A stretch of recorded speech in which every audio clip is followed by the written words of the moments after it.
sanso emu akwaba hene eye efiada osana bosumene da etoso dunum afimpino ne aduonu enum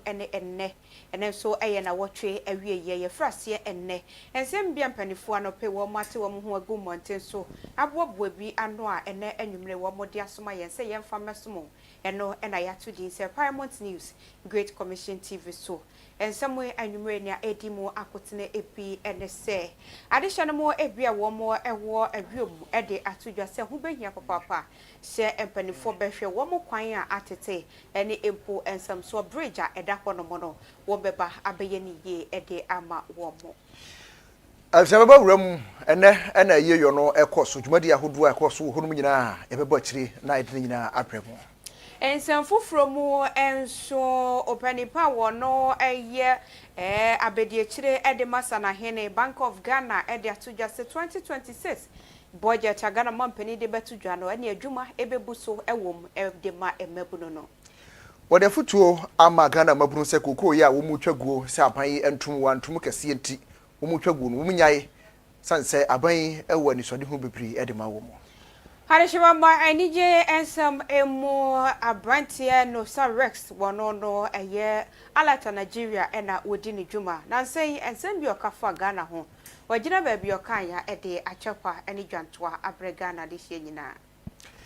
ensam bi eka we ho ya babode nyina no ede babesom se anwumre no siapre mu kase bo aseda en confirma Eden Hills Residential Services afi the Aya Media and Professional Institute omaka ho bi enagad toothpaste ka ho Center for Apostolic Ministerial Apprenticeship afi go same travel and tour wo nyina ka ho bi na wo moboa anwumre yi yade ensami babesom akenka fo wo hwe yeme oba hene Kofi asempa mene na nekua achireba a chebusia ma yentwa ye ho komre na ensam no yembomu ankasa emfa elma yeba sisia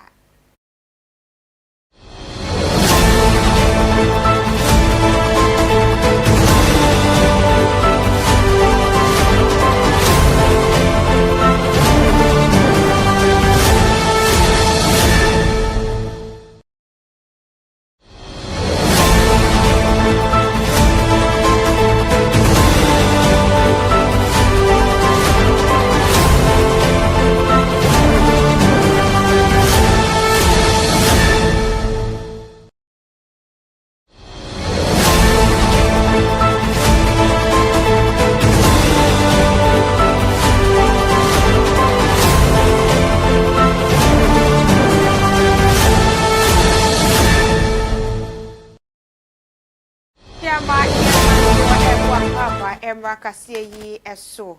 ma yemfri ni ntwemu ase na wo so gibre na tie bi ene enwumre ye ko eye Blaster Square ene ena ejebo ejano eba bedu ye Ghana mampeni His Excellency John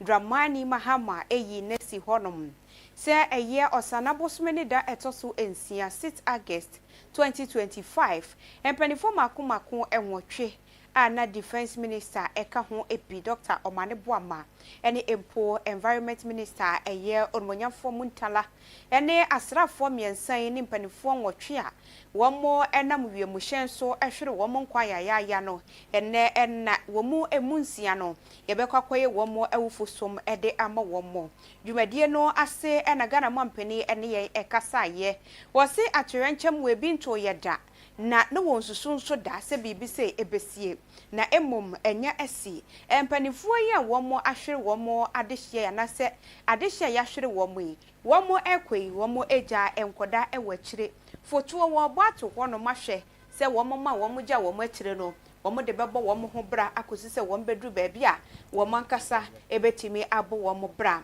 na eno enso hono ma wose mpanifuo yi ewose ye bo womo abase papapa ewo dia womo eyeye eba no onwonyamfo muntala ene Dr. Omane Boama ora sapon ene empo ora muniru ene eja boache womo nyina de womo no yebekai womo da enya de Ghana bakwasem yebeyi womo efrim na asrafo miensan ene de wabomoden a wa promote womo ene de ya squadron leader anala wono sese ya mene wo ekase mampeni se wono wapagya no rank no edena kwakodu eye wing commander flying officer chum ampedu so ese ya mene wo kase oye flight lieutenant saranso ena sergeant mensa ono so eye flight sergeant eno ne abasobodi anase empo promotioner mampeni ede ema wo se dani de nyina no ebusua no enkai se wone wo mo ewo honom napono abie ede ama wo mo debia wo betimi aboewrem Nana Jane Opoko Ajiman, Vice President of the Republic of Ghana, Your Excellency Lordina Dramani Mahama, Your Excellency Jeremiah Kung, Vice President of the Republic of Liberia, Your Excellencies, former Presidents and Vice Presidents of the Republic of Ghana, the Right Honorable Speaker of Parliament, His Lordship, the Acting Chief Justice, the Chief of Staff and senior government officials, senior service and security chiefs, members of the diplomatic corps, our bereaved families, fellow mourners, distinguished guests, my dear countrymen and women.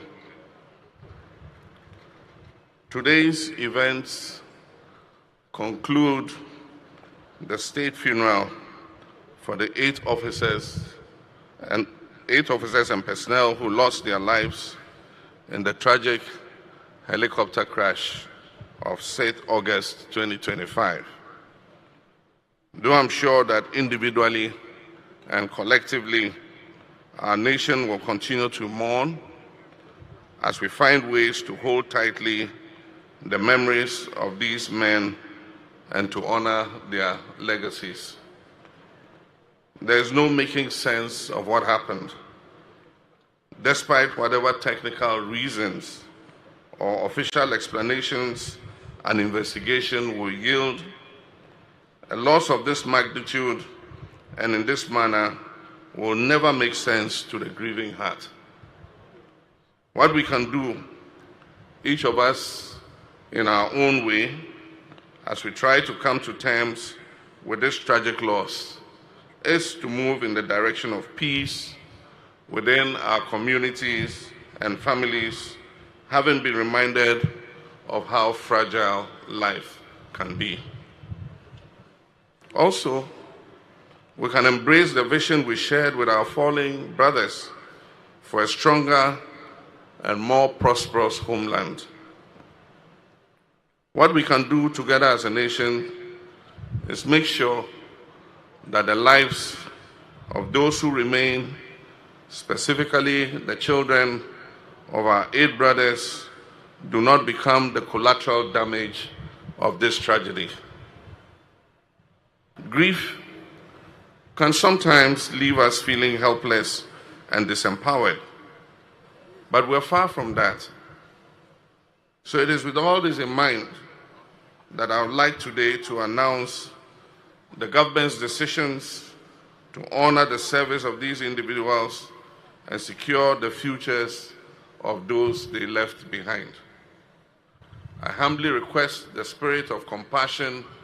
that is the hallmark of our nation for these bereaved families. Promotions in our armed forces are never given lightly, and posthumous promotions are the highest mark of respect for duty performed even unto death. Accordingly, I have approved the following. Squadron Leader Peter Bafemi Anala is promoted to the rank of Wing Commander.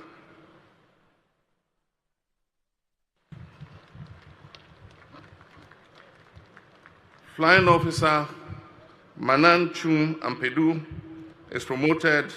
to the rank of Flight Lieutenant. Sergeant Ernest Adomensa is promoted to the rank of Flight Sergeant.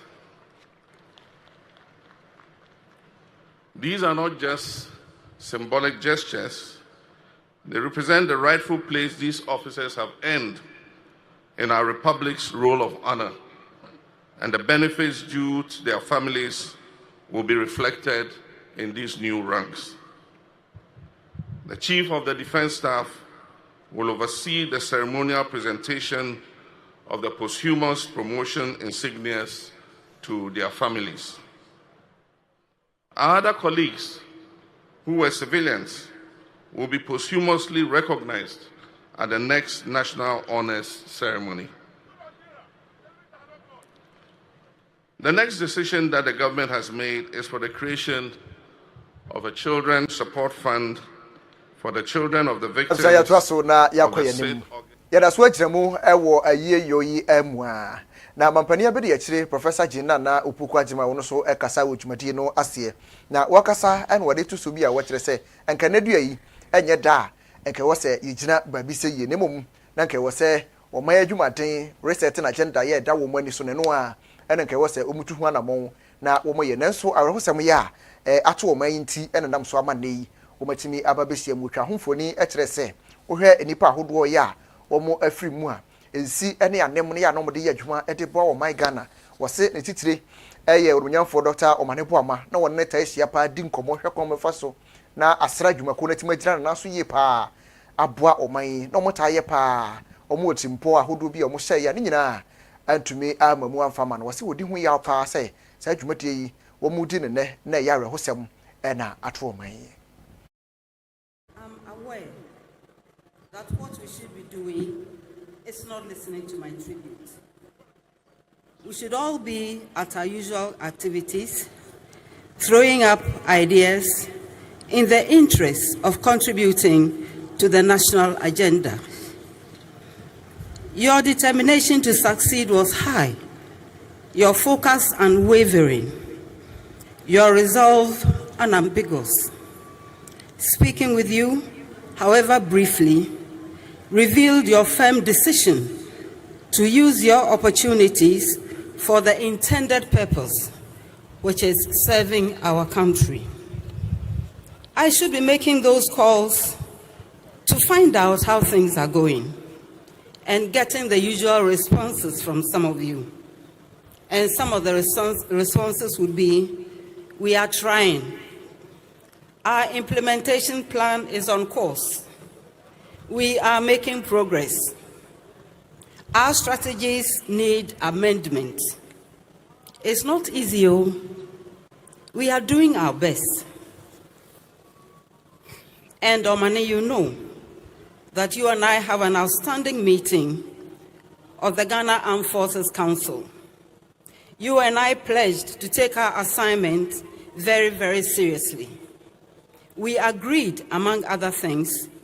to avoid tall and cluttered agenda by clearing items expeditiously.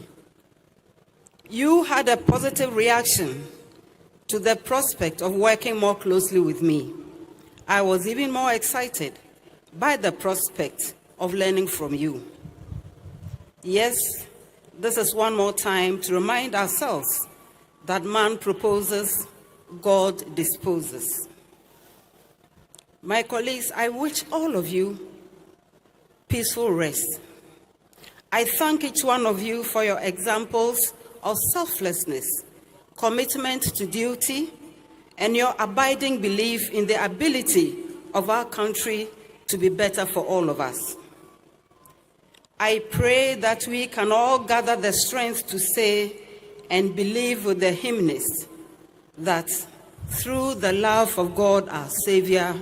all is well.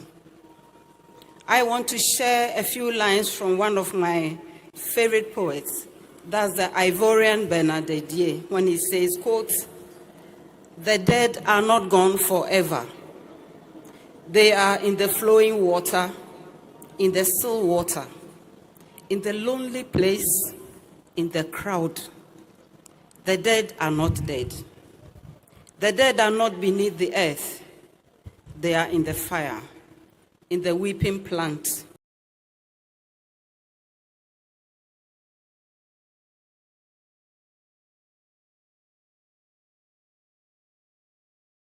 Yenko and some fufro emu yedaswa ejina ene Blaster Square bebia ye bomodiana empenifo wufu som ye edema womo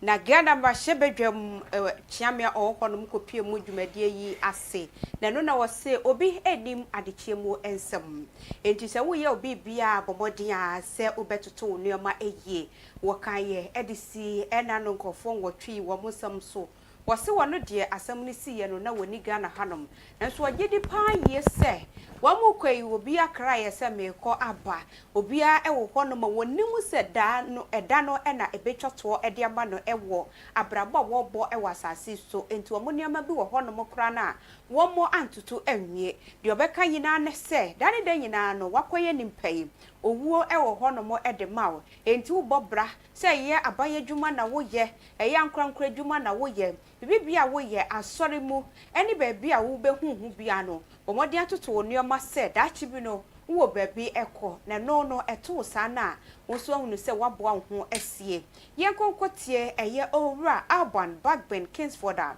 sumana ekanedin eho mahye bedwemu echiame nensema wode etutwa ewo enne ewufusumi ase Dr. Edward Kofi Omanibuama, Honorable Alhaji Dr. Ibrahim Mutala Mohammed, Alhaji Muniru Mohammed Limuna, Dr. Samuel Sapon,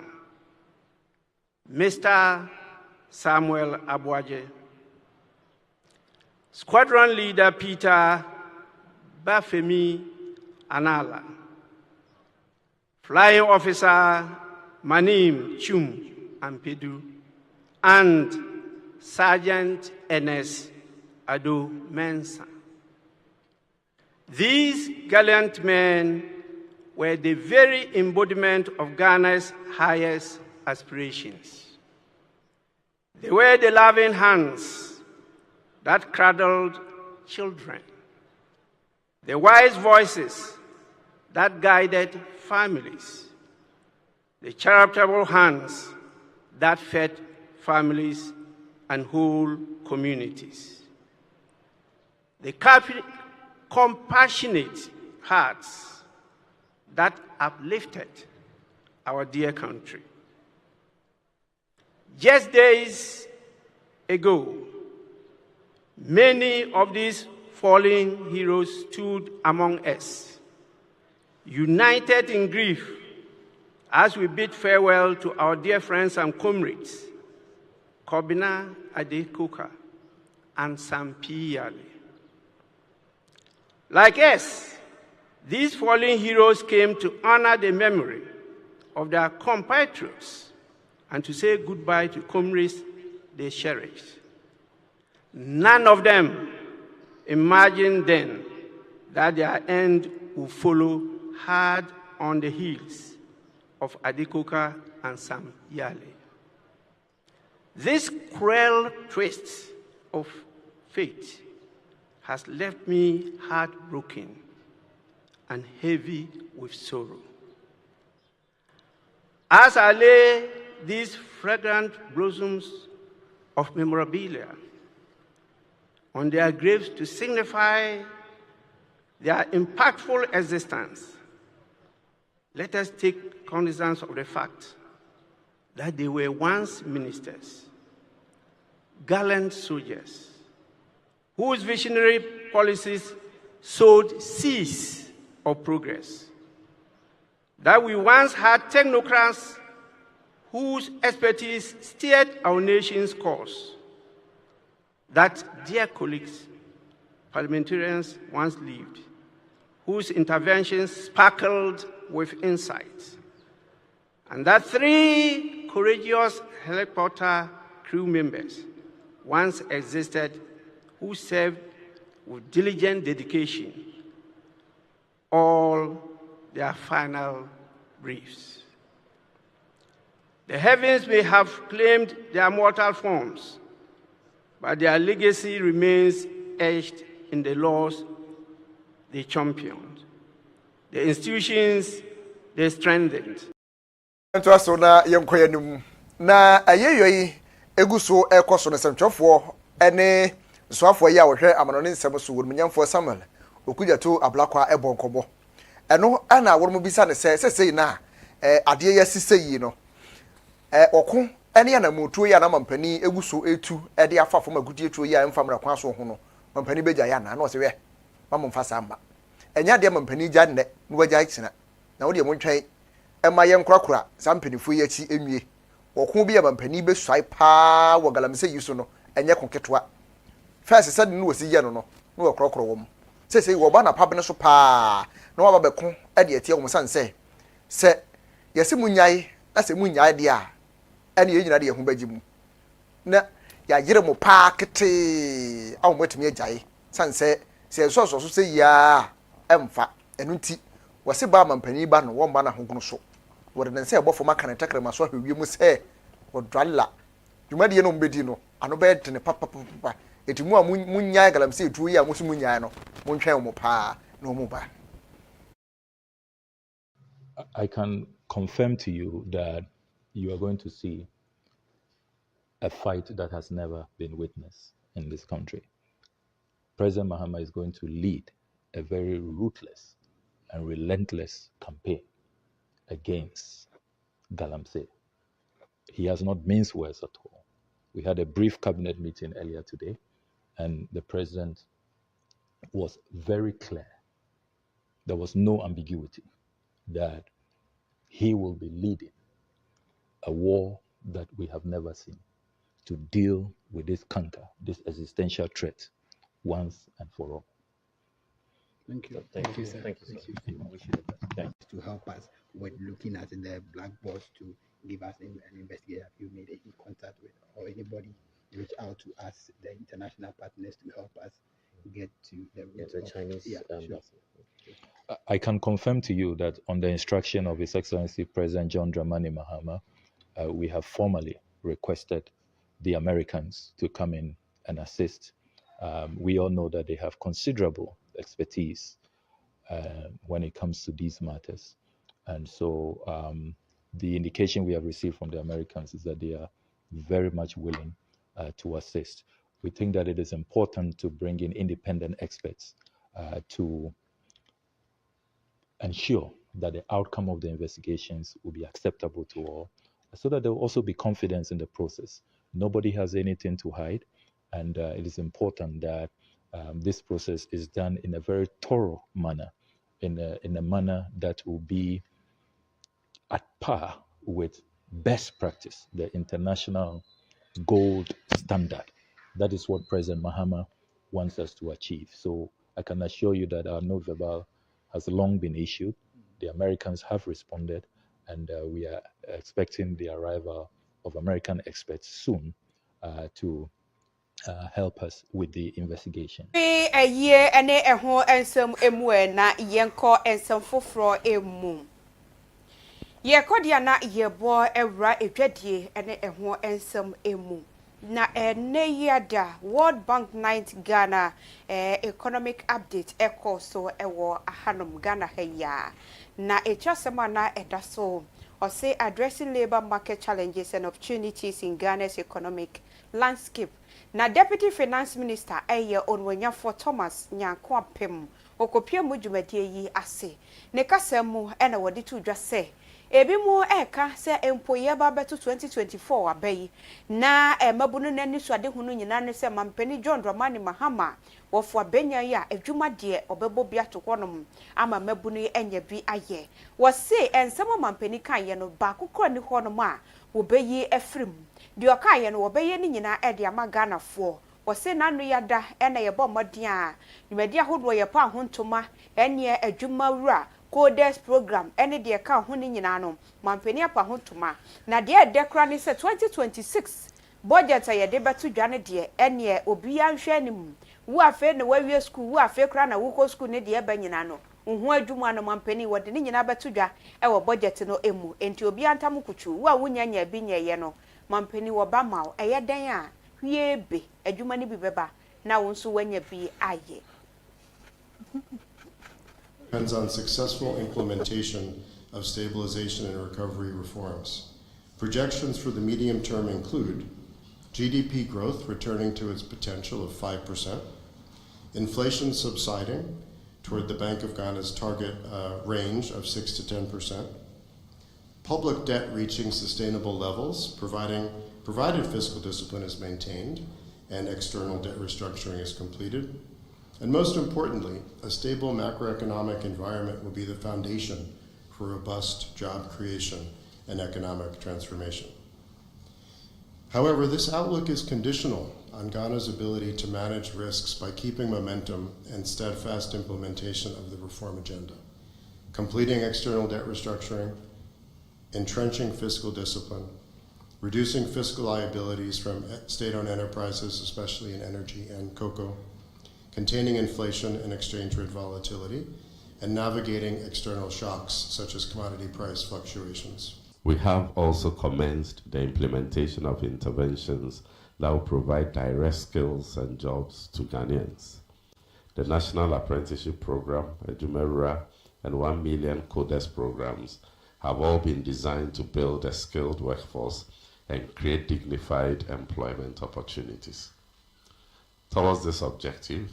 government plans to invest about 564 million cedis in these 3 interventions in 2025. In addition, government is also investing about 410 million Ghana cedis through the National Entrepreneurship and Innovation Program in 2025 to unlock the creative energies of the Ghanaian youth. Enra area Omagana asemu ayete Africa Krachi East mansinum ewo uti mantemu kura ye freno esukoko ene se tanka bi yana wonam ekotwifra adwadefo bi so emnam so ema nipa bi efamu ehwere wo nkwa na yasemu a na ebokotudwemu yi papa ene ena assembly member ya wo esukoko electoral area Mark Udro edi bi to so a wo kire se wo srada ese sade yi esi koso no ne manfo ewududo ade nto mbesra da se ba bia dui aban emramuo mpedifo emramuo won mo aban krache wanyere ne ho na won mo roads and highways won mo soafo na mane se won hia speed ramp afi won hwa road signs ahodo ni nyina da won hia bi pa san se sade adobafo komerika tente pa wo makwan no makwantempo so na no wonte ne papa ade nti wo mutimi anya sa ne mai e wo ho no mo betimi aboa ama kwansi ahodo esisi no ano atimi abrase pa. You know, this particular town, Sukoko, when you are moving from Accra to Dambai, you descend a mountain before entering the Sukoko town. So according to the tanker driver, he said when he was descending the mountain, the brake couldn't work again. So the speed he was using to descend the mountain was very high. And this driver used the same speed to enter the Sukoko town. When he got to the station, Skoko station, the lorry road, we have a sharp curve at the station. So with the high speed, the tanker driver couldn't negotiate the curve. So he has to move forward. And moving forward we have containers, building structures and other things. And today being a market day, people were many at the station. Though the station is not the actual market spot, but people were many there due to the market day. And this tanker driver move ahead, work on several containers. Then there were some ladies who were resting there, some were selling, others who were there taking their fresh air. This tanker worked on them. Still move ahead, the tanker couldn't stop. It moved ahead to the EP Chapel, where there was a Kia, that is Electricity Company of Ghana, the Kia was parked there and the driver was inside also relaxing. So the tanker worked on the Kia as well. So as I'm talking to you, the Kia, the ECG Kia is under the tanker. And 14 people were affected, 4 are dead. And they are all female. 3 women and a little child, that's a girl. They are dead. And some are also injured severely and we rushed them. They are being rushed to Rara Government Hospital for treatment. Those who sustained minor injuries, some even fainted and other things, we also rushed them to Asukoko Clinic. And there were 9 at the Asukoko Clinic. Due to the nature of the case, 4 were also referred from the clinic to government hospital, Rara. The Katanga Police Command was here with the officers. They also did well. Asharaf, the MTTD guy from Dambai, also came, and fire service too was here. So many people. So that's the case. And actually, this is not the first time of such a kind accident. This place has been an accident spot, very rampant accident from the mountain, and also we have a steel bridge on the river. The river is called Asukoko. That's why the name of the town is also Asukoko. So when you descend the mountain, you pass through the steel bridge before entering the town. And this bridge too is one of the factors. I will not deceive you. When it rains, every month 2 or 1 accident, 1 or 2, 1 or. My young call Asante Mantum, not young cobbles switching district, a one more and not year call. A you a war a quantum a crudi. Now, additional a walk on more Akasa and day. One more said this yet, one more every tour and yet Dr. Frank and one Kohine. One more and a impo.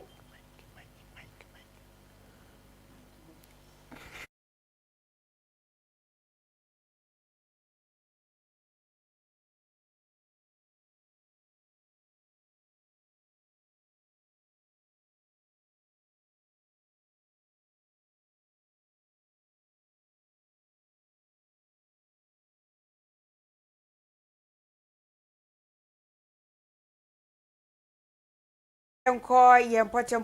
ensem emu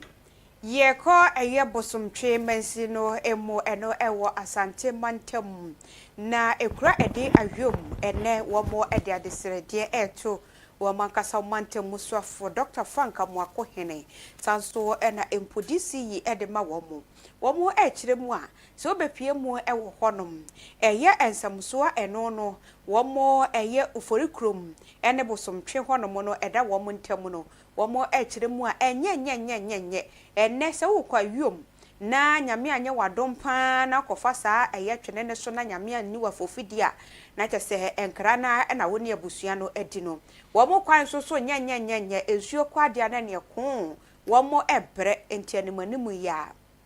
empanifo meboa wo mo na wo mo ensiesie mfama wo mo nokre emise ye bridge beye emfie enum nsianso ni omo hyase eye bridge no but for the past 5 years or 6 years in here omo ja bridge na si ho so de emre bi atwa mu ba ya mo beteki ye no yakubia na ekame ya se aban ko aban ba no omo nhyeda ni yen ndi ni e bridge no ebresun say yenya new DC e wo bosomtwe district ha yen ha ne e yanda bosomtwe nti yekohu the new DC ya wo ho ye honorable Hamid e de yasem ekoto nanim nokure ni oje ye fel so e ma ye kyerɛkyerɛ ye problems ayi wom enyina e kyerɛ no na ono so ye se obetu anamon aba na wabɛhwɛ ne ekoso e wa ha odi esie ye oyo obae e ma ye ne no e ba around e bɛhwɛ ene ma ekoso na ono ahu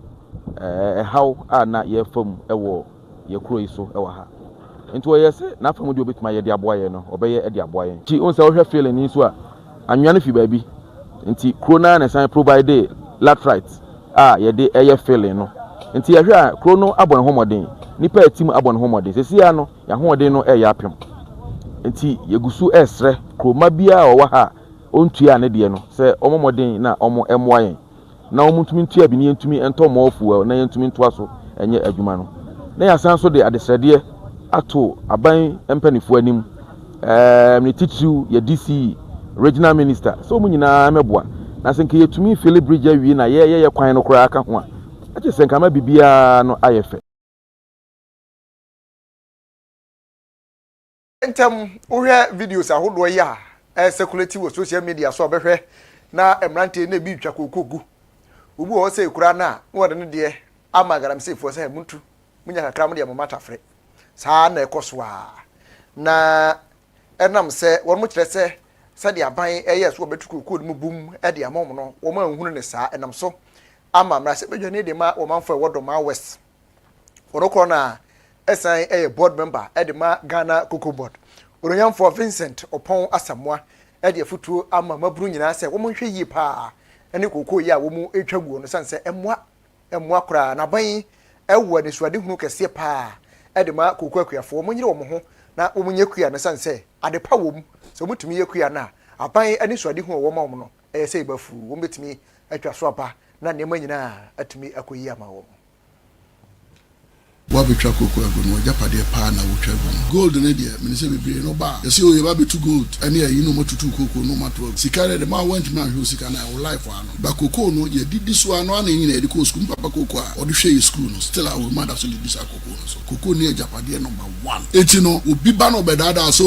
ye tia koko so ye nya abonofo na asase no dodo na ye dia no dodo na no sese ye afiri wa ye ya ba betina fie na ya top praga me no miensa ne dia mama for monka praga ne nya se wie ye na pe ya brabo no nyina no awie nti esre se maburu nodo na adusia wo nsase ewo kokum kwadwemo no bem ye won nsase wo ho no aban no abie ne nsem se obe support kokwa akuafo ye do ye be ma o seedlings no de aye ye be ma nro bi bia e o se wiye bia ne ye be boa within the next 3-4 years that's why kokwa farmer uban grandman tam ba no ne some young guys bi omugo omo ye omaje so be rekoko wa ure kokwa afo mu a on be so be free okra kokoko bodo nkwa mo ke omo no omo 10,000 cocoa board workers, they are more than 10,000. It's almost salaries. And our companies in the cocoa, so more margins. And our cars now for cocoa at the coport. Nina, more expenses in Nina, so say 70%. Let's just say 30%, and they take care of all those expenses. And it's already Union one, MPP administration. Or more, see, first year, second year, third year, or management to cocoa price, they couldn't. It's almost at the last one, we'll give you 3,100 Ghana cedis per bag. But which is why in terms of ton, $3,100 per ton. There's a system that's $3,100. But some of the cocoa, now Ghana is sitting on, and I'm saying more than what for me. 16 cities, so all the 16 cities, now they multiply 3,100. We have 49,600 Ghana cities. It would divide it by 19. We have 3,100 Ghana cities. Yeah, price of cocoa at that time. It's always who say the price where they buy 3,200. Say and only a good price and I say a good price. Just go $4. And the current price is there. When they buy a dollar is $300 per bag. When the MPP there no, and the bag you see it will be less than $200. But who here share the government, the manifesto, party near say about 70% of FOB price near 7,200 a ton. And the government will work 70% of it, 7,200 farmer, which is 5,000. Yeah, everyone by that, ye call and some for emo. Ye cock mo e Mali. Now what you mo and ye bomber money say and penny for one more echiremua. Asrafo no ebe wo modom asrakoi ebi mu aka wo mo ho bom bomo dia hwese empo ku ombema bi aba hono manam so ma me no kasa yi de nkofo de ya chi bi wo hono mo pa na wo mo ekire mu a ene due yi a opani ani din ede yan Vazila wo mo ekire mu wo no kura de wo mfiri Mali hono mo na emom wo mo ehwehwe na kire kwade ne yenuanom bia wo mo ka French wo mo kire mu hono mo na ofire na wo ba betete hono mo wo mo kire mu akese wo no na etonkra woni asrafo ya baako na wo mo aka bom na ene wo ko hono mo a wa ye ne ho so osrani enti no se de wo mo ka gina no wo mo kochia no wo mo ka wo gira hono mo so osrani ne wo tie no wo tworo obehuna na wakuche gu nkrata so no de akoma asrafo yi se mongie na sei na ekoso mofa ha no mu ana mbetimi enya empanifo nti munya ni sei ene ya me no wo ekasa yi de wo mo aso ne pachi wo mo ekire mu se enya de wo mo ebeja no esanse wo mo hu ni se General Abbas Dembele waka hu ebi na won mo sa adwuma no General Abbas Dembele no wono no enkane no na woye governor de ma addition ma wo mo ewo impoti ne nyina no ewo Mali honom wo mo kire mu kura wono na edi tintemma wagina mu pa kyenkyerentche na wo boa amakuyi akoso ewo honom wo mache no exam no ka say 55 soldiers enso na yache wo mo asrafo makomako aduonu enum ene akire na yache wo mo ewo ehonom enti no owura yan enso wo mo abomodi aso ne pa chimpanifo so wo betwe na so ankasa ofiri mu fi a won na ndwen kura so obedi konkonsa na so betete baabi aboa amaku etimi akoso na Mali security minister General Daoud Ali Mohadin wono na wode ensamui etutwa asaya ko anigidiem na sentam video bi ana trende ewo maimu na se wohwe bia eye alatani ya salatani ene se de wosi sopa wo man Ghana no na nya gudie kura adan ya wo se Ghana TV stations bi akutwa ne sini ahwama manfo ahwe bi ewo TV stations no eso na ne atemdidie se de wosi horo Ghana no ne wo fa Ghana se school bag ehoro ya de yesa ahoma so ma wi abom obi ehunu mu bi kama abrante no ye friend no sares na wo horo Ghana wie yeyi ya wo de yesa ahoma so ma wi abom a na yesa ne enso behwem ane TV stations ahodo a wo so entertainment wo mo ye bie ne obi adi hu nkomo akama na enu achi Ghana fo bi nso so etu bi mane na papa mane timi no na sai Ghana fo de na timi ne yi papa etimi ne saa no aba bonten be pa chew wo so wosre papa kura ne nsam kroa enu kusu de pa chew se wan hyeda wan kan yi kura anofum se basa wan nya na adwen da se wodi Ghana tem na mom TV station no a won mo etwa ne sinima a wo manfo hwe bie free ya wo mantu ya hwe no wo mo no de se wo masa wo mo ene na wo so pa wo mo wo se so be di Ghana fo nyina tempa de oh ene sebe nka ne se kura mfa ne bo wan kan sa kura wanya na adwen se wo di Ghana tem na mom TV stations ne mom ene wo so pa wo mo no kura wanya na adwen so be ba Ghana ha na waba ne ya be kan bo madika so bo ma chele kakra pos wate se Ghana ede ne nyo ma lata fu dudo na wo ha ya wo mu filie to wa yese wono so beba wo be hwe se wono so betime fili bi na wa cheke kroyi enti ye hwe nanim we be ya yere so afi ye mu de nkopem sa afi be kona we ye no wa ba krom ha ene ya be chia bom papa no kan na wa kan na wa nsa das wudi atam ya gudie ne mum so obedi Ghana nyina atam pa de wontime nya sa de no enti wa nsa da ene wo kan sansem no se wo kan de di atam ne mum TV stations no ene wo to sankra no ede ekomomti se ya nte ase yi a ya mfanche no na nya sa ene na wo pa kire enti ekoye no wa pa chewo enti ya chewo pa ne beje ana ye nyi ni movie sa se ene wo matin di nyina fa ye me eyambusa wo mo se wo mpese movie no de ba out na se TV station be yi ada na wo upload wo YouTube no mo so ye fanye den eno ne asem bisa ya boa promotive movie na ma wuntu ya hwe fa ma TV station bia ya ne to ye airtime ye bi mo ko fa no mo antu ya hwe ama no nti na do fu so copyright was ntu opese wonya kakra fi copyright den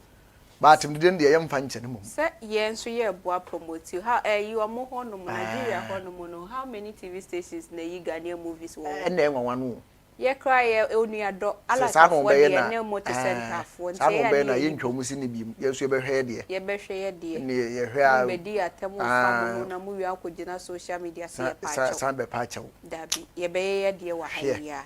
mfa nche no kura ye nso ye de na ya mumme munye de ne ye nyibi na ya ye nhwe yo na ayi na ofa koro wa bra menye aduro ne aboso ya do so dodo ye kurum ha abisa mfa sedama ena gad why ya pa osen wo de ene fiele ya wo kufie wo de fa kwan ne ho wa ne pebi ena gad wo nya bi pa osen se ya eye no mka e pa osen ma osen so ye fitaa ne wo pie badwam se atime smale bonsere hehe bu afuru so wo bi hu se ababa wa yi ya na krachi osen fe wo me ham kama pebi ne beboa wo go same travel and tour se bra no mo wa kontu sem nyina wa no kama ene ma nyina be koyie ma wo pe passport anase bia wo pe birth certificate ni nyina da ye to ebo ase ye ne kama enti e ma hola sevia ba center eso bo apa weekend yi mfa ya de enko uram hola sevia kachi na wo mo adu papa na no na fa itim gira na so ma koya da roma na wo mo bo ayen ya e din semi e be so mu anwume yi ahenkafo no eye me o ma hene kofi asempa mene na nekwia atwereba acha ebusia yebeda wase papa se ojebre na otimi ehwe video mu kanso yeda munyina ase na wotwe wie ye efase enebo modi ahwe wo husu ye edwada ye hie mu awatimi ahwe Great Commission TV Community Watch Jumedie yakramu